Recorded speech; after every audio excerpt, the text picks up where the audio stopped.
really. Although I don't mean to sound arrogant that way. It's just that, if somebody hands you a franchise that's already had a very successful first film, people are going to go see the second movie, and you've got a fantastic cast, you're given that, then you've got two tremendous advantages, and all I really had to do was to do a film that was faithful to the book, and to treat myself as a fan who had the resources to visualize it, keep those things in mind, and I felt things were going to go all right.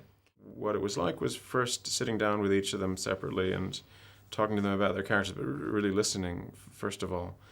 Because an actor has to think of every line he says and every action he or she takes as making sense for that character, that moment, whereas directors tend to think of the movie as a whole and the characters being functional in telling the story. But it takes a lot of listening, but once you establish a rapport with your actors, it can just be really lovely.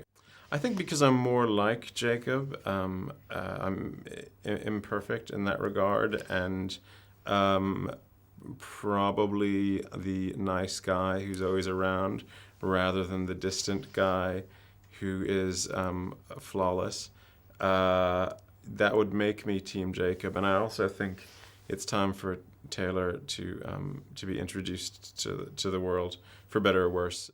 I think it would be difficult for anybody to face this kind of thing. I mean, it's funny because it's what people sort of dream of when they're daydreaming about being stars or something, that they'll get all this attention and flashbulbs are going off everywhere. But when it means that you can't leave your house without being followed by a bunch of cars full of people who want to take pictures of you and shout at you, that's difficult. On the other hand, I think that they're very grateful for the attention of the fans and the chance that it's given them to do other roles as well. The greatest movie ever made is Lawrence of Arabia, if you ask me. Why is that? I think it's just a perfect combination of a very intimate portrait of a person and of a very large-scale story that's political in scope, and it's beautifully shot. The only thing that is wrong with Lawrence of Arabia is that there's not a single woman in it, which is a big problem, actually.